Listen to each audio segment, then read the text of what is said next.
YouTube Ozick going the Goat House is back after day one of the NFL draft, one of the more entertaining day ones that I can remember. I'm here with the winners and losers, the best picks, the great picks, the good picks, interesting ones, questionable ones, and we'll touch on the trades as well. Next video, I will grade every single first round pick, and then we'll have our day two content, of course. Let's get to it. Let's just start with the best picks and the biggest winners of day one. Why not? The Chiefs, the last pick of the first round, they traded back one spot, essentially got a free fifth round draft pick, and somehow still got Josh Simmons.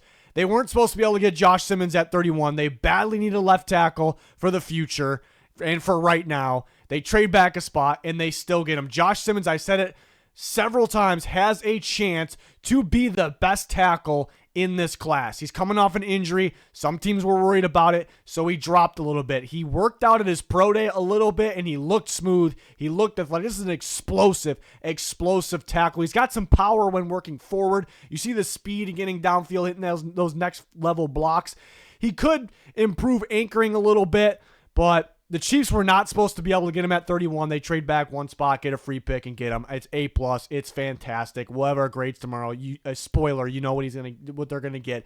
Packers getting Matthew Golden at 23. They finally take a receiver, and guess what? At 23, they take my number one receiver in the class. Now, it's a battle. It's debatable with Tet McMillan, but they get him as the third receiver off the board. He's going to be their best receiver. He is explosive. He is quick. He is a great separator. He's a home run hitter. He shows up in the biggest moments. I think a great fit for Jordan Love. Exactly what he needed. Again, I think he'll be their top receiver. So, at one point, this seemed possible, but the last second, this did not seem possible. It happened. It's a great job by the Green Bay Packers. The Arizona Cardinals at pick 16 get Walter Nolan, one of my favorite players in the draft. I actually had him as the top defensive tackle in the class, former top recruit, super explosive, super strong, dominant against double teams, can align in any spot. Sometimes Ole Miss put him off the edge, and he just bully the offense tackle. Not that he'll be doing that much of that in the NFL. Reminded me a little bit of Jalen Carter, and I said it multiple times.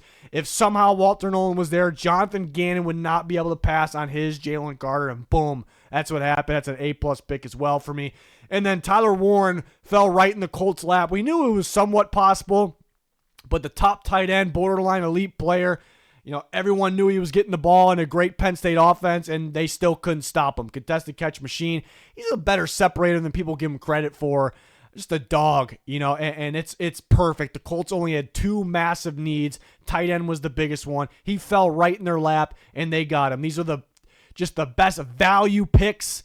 Not necessarily saying they're the best players in the draft, but the best value picks and the biggest winners of day one. These are just plain and simple great picks, a mixture of guys that I just really like and guys that were just perfect fits here. Kenneth Grant to the Dolphins. We didn't really expect this to happen, even though we knew they can grab a defensive tackle. I think a perfect pairing with Zach Sealer, because now they got a big body nose tackle that instantly upgrades your run defense, but he's underrated getting after the quarterback, and he creates for his teammates. He's going to create for Zach Sealer. He's going to create for Chop Robinson, etc. So I was a big fan of Kenneth Grant. He was inside the top 12. He's number 12 on my big board. Just a different, unique type player that you have to have. So love that pick. Amarian Hampton was one of my favorites in the class. Just do-it-all type running back. I mean, when do you see a running back this size, this fast, could pass protect, could catch the ball out of the backfield, home run hitting back, and break tackles? Chargers grab him, and I know he's got a split for right now at Najee, but this guy is perfect for Harbaugh, for Greg Roman, is going to be a dog in that offense. I'm just a Hampton fan here, and the Broncos let him go. Chargers get him, division rival 2 picks later. I think they're going to make the Broncos regret that. Bengals take Shamar Stewart. I actually have it as a great pick. I know a lot of people won't. I know fans didn't love Stewart. When I mocked it a bit to the Bengals, just because the lack of stats. But if you watch the guy, man, the physical and the athletic traits show on the field. He wins reps that do not turn into sacks and sometimes don't turn into pressures, but he's winning the reps. He's got to put it together. He's got to finish plays. But this dude is explosive. He's physical. He's long. He's a freaky dude. Could stop the run. Texas A&M played him inside a lot, which is playing him out of position, and he still played pretty well. Very underrated first-round pick. Bengals got a guy to pair with Trey Hendrickson. Hopefully, pair with Trey Hendrickson. He's got a bright future. It's an Al Golden fit there. The Vikings, we said it several times throughout this process, that is a perfect fit. It's a dream fit for the Minnesota Vikings. Now, is expected Jackson to be down there, so it isn't an A-plus pick. Can't give him that, but we said it. It's a perfect fit. Going to plug in at left guard. The Vikings offense line is now complete. It looks really good. It's been a long time since it's been like that, like Brett Favre days maybe. We'll see it in action. We'll see if that's the case. But he can fill in at left tackle if Darisaw gets injured. It's a bonus right there. And the Steelers taking Derek Harmon. We predicted it a ton of times. We knew it was possible. So Jackson and the Vikings and the Steelers pick here in the same boat. Perfect fit. It was the dream fit. This is another Cam Hayward that could play alongside Cam Hayward. Those two, Keanu Benton, who I like his future. TJ Watt, Alex Highsmith.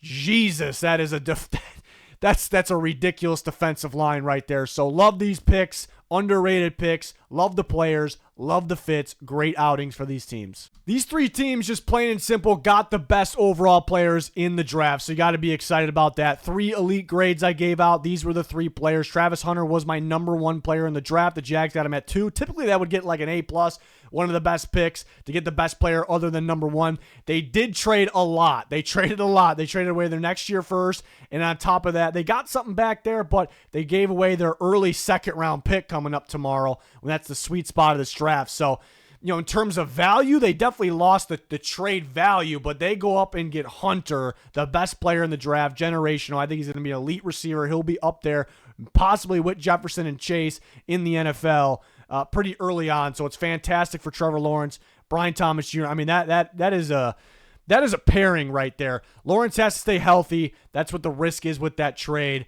But they got a lot better at the end of the day with this. And Abdul Carter, we expected this one. But the second overall player in the class right there with Hunter, an elite pass rusher, man. Carter with Brian Burns, with Kayvon Thibodeau, with Dexter Lawrence, one of the best in football. They can win football games from that alone. That is nasty right there. So something to get excited about. And Ashton Jeanty was a different running back. We don't see those running backs every year. Elite running back. So Raiders could win games off the running game alone. I guess even if he's elite, how early do you take a running back's always up for debate. Probably was internally there for every team. And the Raiders need a lot more still, obviously, to get where they want to go. So is a running back really going to do that for them? That's the only questions about it. But they get an elite back, and again, pair them with Geno Smith, they get a lot better with it. These teams, I view them as they did good. They got a lot better. Cam Ward instantly makes the Titans, better at quarterback, the most important position in football, and he's just a winner. He brings the right attitude, the right swagger to a team. Wherever he goes, they're more of a threat. They're more of a winning culture, winning team. So that's big for the Tennessee Titans. Ted McMillan, I love the fit for the Panthers. It was something we used to, we called out as a fit a long time ago, and that kind of faded away. But it's big for Bryce Young.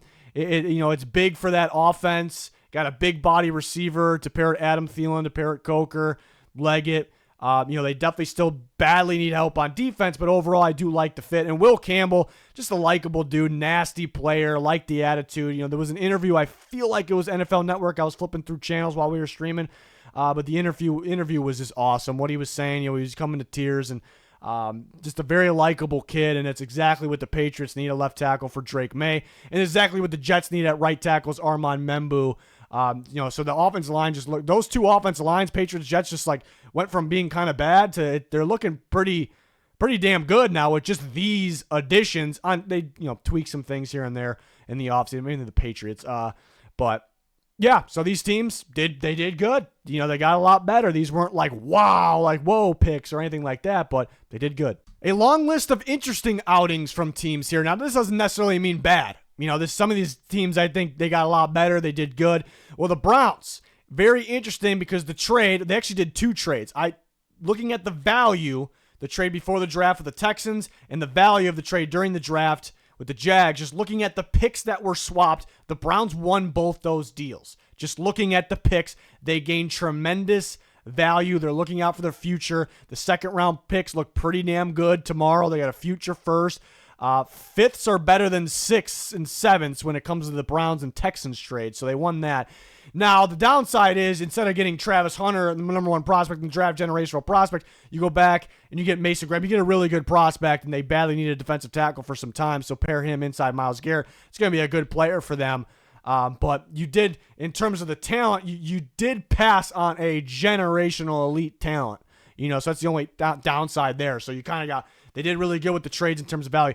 The Bears surprised a little bit. We did touch on this, that they may view Loveland as more of a fit than Warren. So they took Loveland.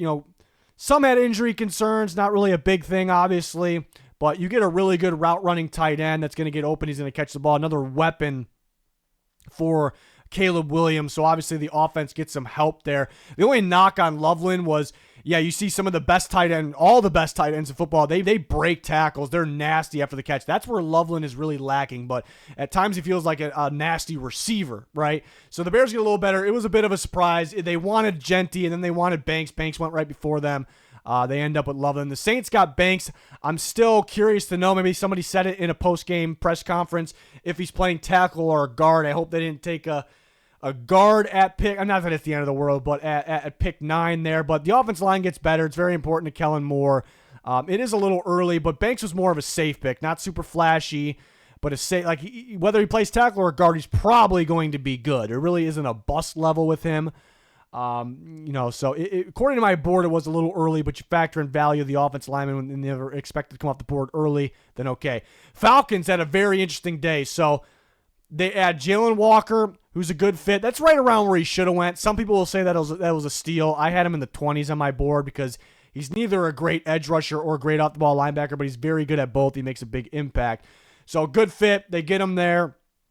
And then they're supposed to be a team that trades back because they didn't have a lot of picks. They did trading last year. They trade up and get the Rams pick. They give up their second, and they give up a next year first. The Falcons give up a next year first to the Rams to get back in the first. That is questionable. That's questionable there. But I love James Pierce. I had James Pierce higher on my board than Jalen Walker, but he had the attitude concerns. So, man, the Falcons drastically improved their pass rush. I mean, insane difference.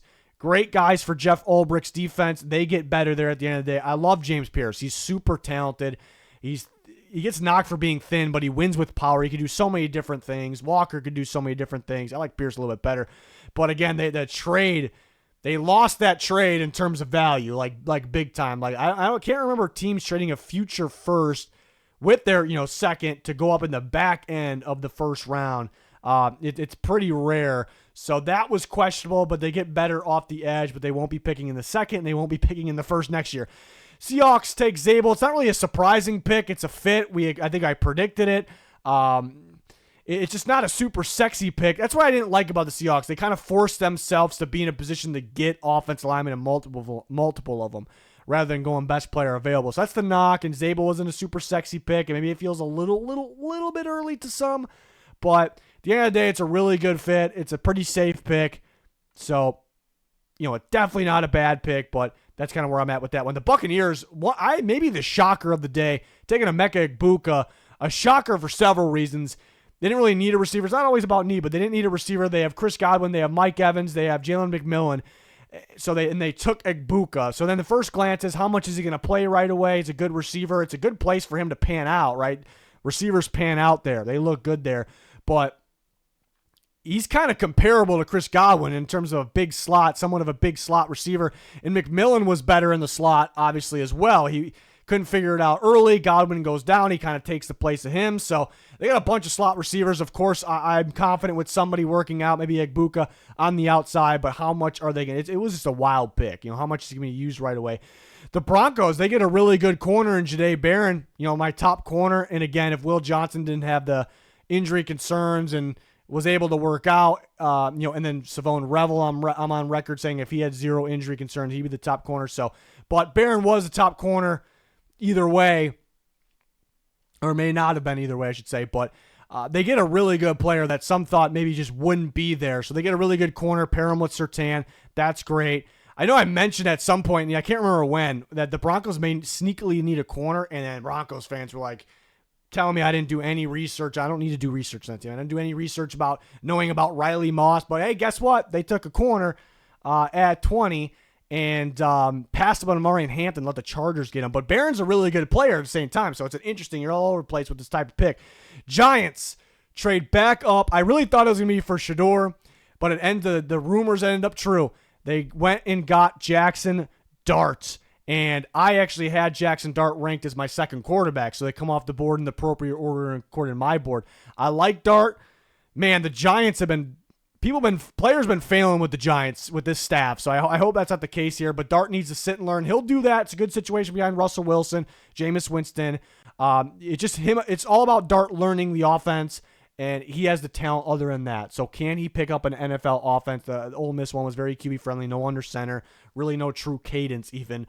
The Giants didn't trade as much as I thought they would. They traded pretty close to even value. Teams that trade up tend to have to, they have to give up more than the even value. So I thought the trade, they did pretty well there. I had a second round grade on Dart, even though he was my number 2 quarterback, I should say. So interesting one there. Rams don't make a pick, but man, the value on that trade, they go back pretty far, but a second round pick and they get a first next year. That's pretty crazy because the Rams might need a quarterback in the future. Now wasn't the time to do it. They can do it in a great quarterback class next year. They don't have to do that either way. So Rams are pretty good picking on day 2. They didn't have a second round pick before. Now they do. So they won that trade. In terms of the value of the trade, that they definitely won that trade. Downside is they didn't get a player today, but I don't think it's that big of a deal for them. They do have big needs, but not a long list of needs. Ravens take Malachi Starks. Now, a lot of people liked Malachi Starks a lot. I wasn't as high on him. I thought he had an off year playing in the slot, playing a lot of man coverage. There were Texas SEC championship games. They just went into that game, were picking on him, and they did. They really did. So people say he's versatile. He's not, because just because he played in the slot doesn't mean he's versatile. He wasn't that good there. Good news is the Ravens, I'm pretty confident they're going to use him at free safety, and it's a good opportunity for him to work out, playing with Kyle Hamilton, playing with the very smart, very good, very experienced defense at the same time. So he probably works out. For me, watching him after a down year, I know he was really good at free safety in 2023, there was something that just screamed first-round pick for me, and other people will disagree, but that was my takeaways there. But it's a really good landing spot for him with the Ravens. Commanders take Josh Connolly Jr. Super interesting one because I like Josh Connolly Jr. I like him at tackle, obviously, and really impressed by his tape. And now the Commanders kind of sneakily needed a right tackle. But why this is so interesting is that I had people telling me that Connolly is strictly a left tackle, and I watch him play there, and he looks good. And sometimes guys can move. Then he gets to the Senior Bowl, and when he took reps at right tackle, he got his ass kicked. So it's interesting. How is this going to work? I'm sure it could work. I trust the Commanders, their coach, smart coaching staff, their offense, because Laramie Tunsil's playing left tackle. Connolly can move there when Tunsil's all done, but they put a lot of faith in Tunsil with that trade as well. So that's an interesting one, but Connolly's going to have to start at right tackle, right? So we'll see how that works out, but I love this tape. He keeps fighting throughout the entire rep. He's pretty athletic. Eagles trade up one spot. I hate one spot trade up so much, and then some people try to say, well, it's for, when teams do it, it's for a quarterback, an elite quarterback at the top. I still don't agree with it. The Eagles did it from the 32nd pick to 31st pick. It's giving away a free 5th-round pick. Now, we're not going to penalize them too much for that.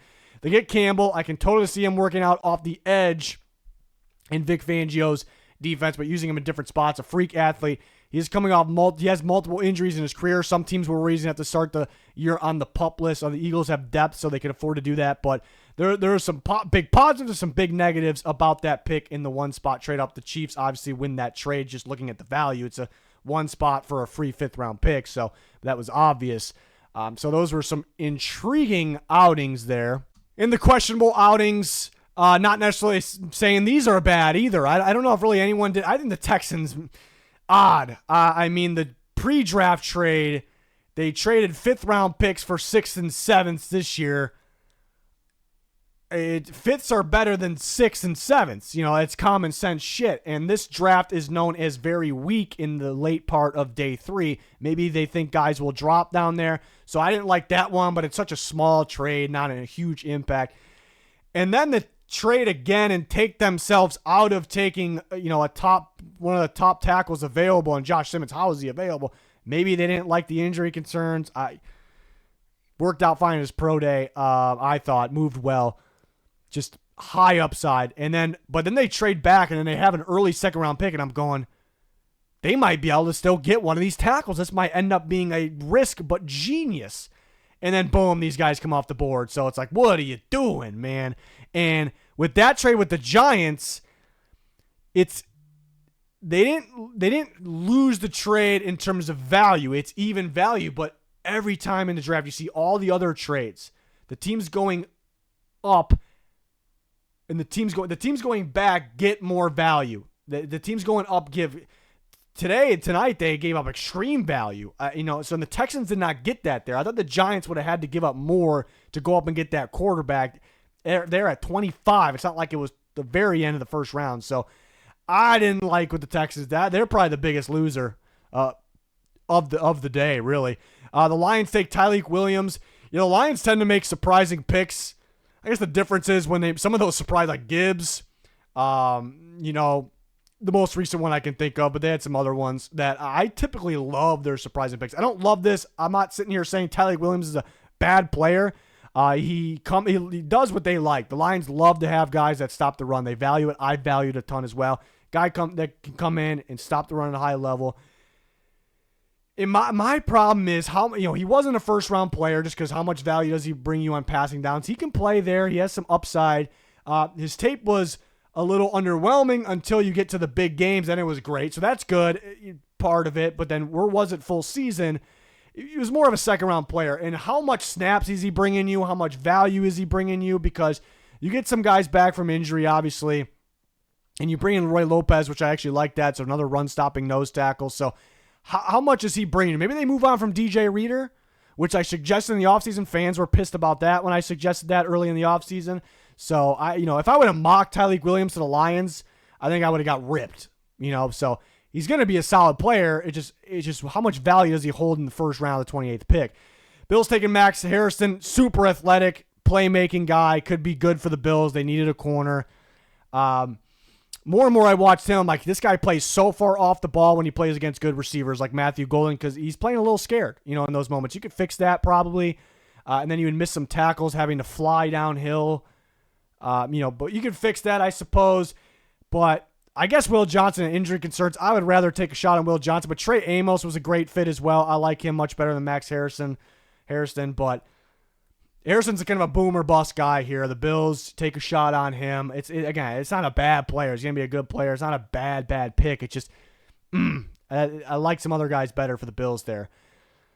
And then you have Tyler Booker. The Cowboys really wanted Matthew Golden for them. We did hint at maybe they'll go Booker. But Booker, there was a lot of teams that weren't going to have him on their board because he didn't fit. He's not athletic enough, but he's a good physical guard. He's going to be good for the Cowboys. Don't get me wrong. He's going to be a good player, I would think. But just feels really early. How much value does a guy like that with the lack of athleticism have at pick 12?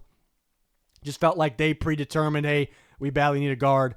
I think Matthew Golden would have boosted this offense, boosted Dak Prescott, boosted CeeDee Lamb, boosted the running game because it keeps them, teams fearing the pass. I think it would have boosted them that much more. So a little questionable. And then Mykel Williams with the Niners. It's a good landing spot for Mykel Williams. He's going to upgrade the Niners' run defense right away. They're usually good with these trait-based guys, so they're going to get the most out of him. He has a lot of upside. He's a freaky dude. I wasn't in love with the prospect because I wish he explodes off the ball a little bit more. I wish he was just a little bit more of like juice, a little bit more burst, like finishing plays, getting after the quarterback. A guy like Stewart doesn't finish plays right, but man, the explosiveness, the burst is there. I'm not saying Williams is unathletic at all. He's definitely athletic for his size. I thought it was a little early, but the main thing here is, and it's not at all bad. I think he works out the Niners. I think it's a good landing spot for him. But the thing with me is there were so many guys I just love for the Niners. Like I love Walter Nolan for the Niners mainly. Shamar Stewart, Josh Simmons. Some of those guys end up going a lot later there, but just guys that made me feel all warm and fuzzy inside when it came to the Niners, and it makes that so they like the lengthy guys. Here, if they were going to go edge, I really thought they would go Stewart, but right away, just boost the run defense. You get a physical guy who's playing injured last year. He's tough. He plays through. He's a dog. So It's a guy that can end up panning out better than expected, landing on that team. So there you have it. That was a super, super entertaining first round. I had a blast with the stream. Appreciate you guys for any of us who just watches this or joined us there.